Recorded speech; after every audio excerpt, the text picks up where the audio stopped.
Well, hello everybody.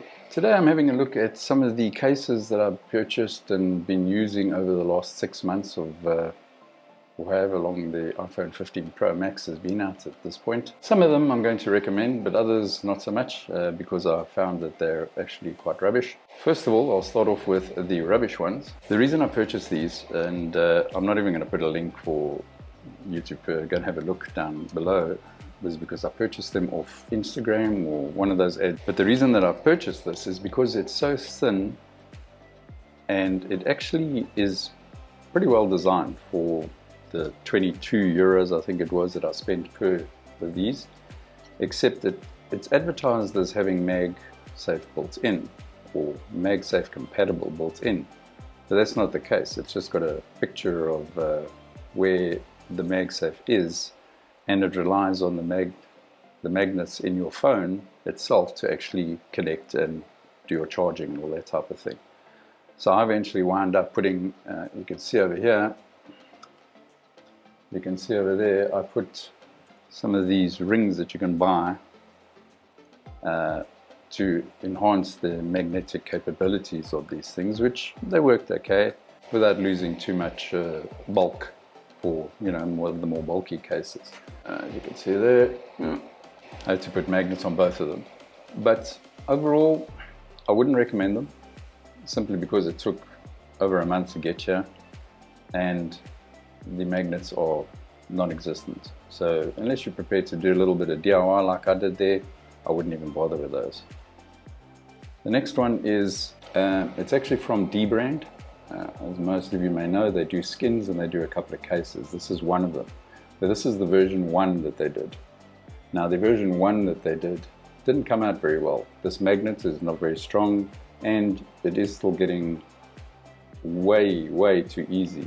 It's getting scratches on it. Whereas that's one of the things that the advertisers shouldn't scratch that easily, and it'll never yellow. Okay, the never yellows so far is okay, but other than that, it's not that great for the amount of money that you're paying. Let me see, I paid 50 euros for this to get it out here. They are supposed to be manufacturing a version 2 and sending out replacements to everybody that bought the version 1, so we'll see that is supposed to happen at some point. But the case itself is very nice. I just wouldn't recommend it right now until they actually bring out the version 2, and if they actually replace the ones that they've already sold, that'd be quite good. The next one is most well used leather case. It's looking very worn and torn, and there's lots of nice patina on it, and it's very good. It's actually made by a German company, and it's real full-grain leather. It's the Wiyuka. I think that's how you pronounce it. It's made in Berlin, and it's very good. It's nice, it wears, you can actually see it's proper leather. The buttons are nice and clicky, and it's very protective. Once you put your case in here, you can feel it's nice and solid. A little too bulky for my liking. I like something a bit thinner, but I do still use it. As you can see, it's well worn. Next up, I bought myself a Peak Design everyday case. This one cost me 43 euros. The one thing I do like about Peak Design is, apart from them being very rugged, they've got this sort of texture that I think Apple would have done very good in replicating with their woven cases, because it doesn't seem to scratch, it doesn't seem to wear and tear. You can see a little bit, and if you can see there, the magnet behind it, you can see there's a little bit of wear and tear there. But I've used this, I normally use this when I travel, because I've got a little Peak Design connector on here, which does fit nicely into one of the sides there, and then if I'm out and about and taking photos and whatnot, I just connect one of the Peak Design little wrist straps or something to this, and that way I don't throw my phone away over water or anything that I happen to be shooting with it. And it's very protective, and I will say one thing about these magnets in the Peak Design cases is that they're very strong. When this thing connects, and it holds very well. Also, the Peak Design obviously comes with a lifetime warranty, which is always good. You go and register it on their site and you have your lifetime warranty. Also, this is obviously not included in the case. These you have to buy separately, but well worth the money. This next case is a Pitaka Aramid Fiber case. I always buy one of these as one of my first cases when I actually get a new phone, simply because they are so thin and you don't lose any of the, well, very little of the actual feel of the sides of your phone. So you don't get in too much bulk on it. So they're very thin. Obviously with that comes a little bit less protection for your phone, but it will, small drops, scrapes, marks, that type of thing, it'll protect against it. It also has magnets built in. Even the ones for the Android phones, which I also buy, they've also got magnets built in so that you can use your same cases, your chargers, wireless chargers for those. This one was a little bit funny. I don't know if it was an early model or something like this, but it actually came with a stopper that you could put if there was any spaces. Let's show you over there. There. You see at the top here? There. So if it had any funny little creaks or it wasn't fitting just right, you could put this in, which, as you can see, that's what the case was. So that was a bit strange. I've never had one case from them that actually comes with these little stoppers just in case, which I needed. So that was a bit weird. As you can see, I do use it quite often. It's got a little bit of scratches and marks, and you can see around the actual camera housing or border, it's got a lot of scratches there, but it's protected and it's a very nice case. I would recommend these, even though this one was a bit strange. As I said, I've never had real problems getting cases from them.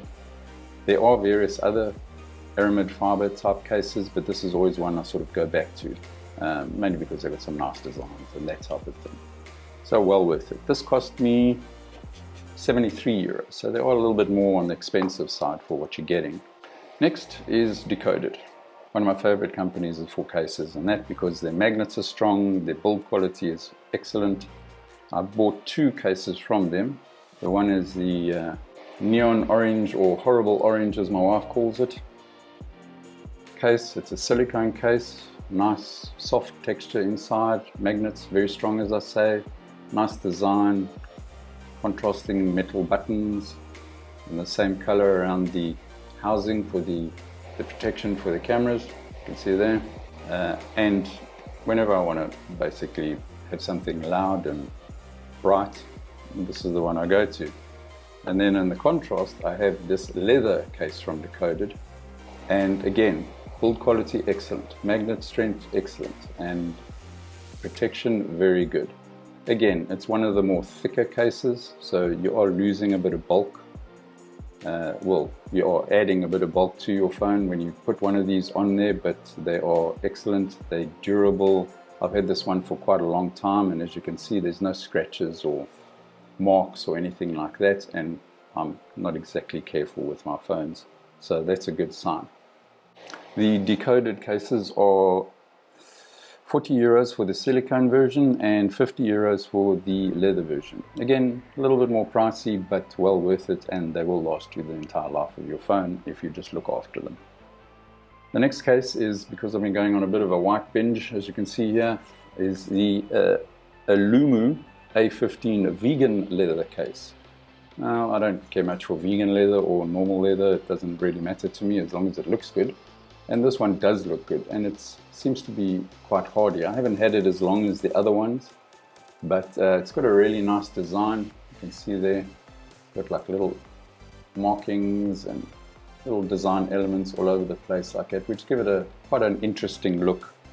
And then the contrasting buttons, a sort of stormtrooper thing with the black and the black buttons and the black around the camera. And of course, it's got a fairly decent magnet. It's not the strongest magnet that these things have got in them, but it's decent enough, and a little vent, which they say is for CPU cooling. I suppose if you game 24/7 on your phone, then maybe that's a thing. but even the inside has got some nice little design elements on there. I really do like this, and this is my current case that I've been carrying around. This one I've had the least amount of time, but I would still give it a fairly good rating at this point. It's nicely built. I can see it taking a bit of damage before your phone gets damaged. I hope you enjoyed this weird little video on all the cases that I've tried so far through the life of the thing. I'm sure that you guys have your own case preferences. Please let me know in the comments down below like it, and maybe I can have a look at some of them as well. I'm a bit of an addict for cases. It's a big problem when I change phones. I hope you enjoyed this.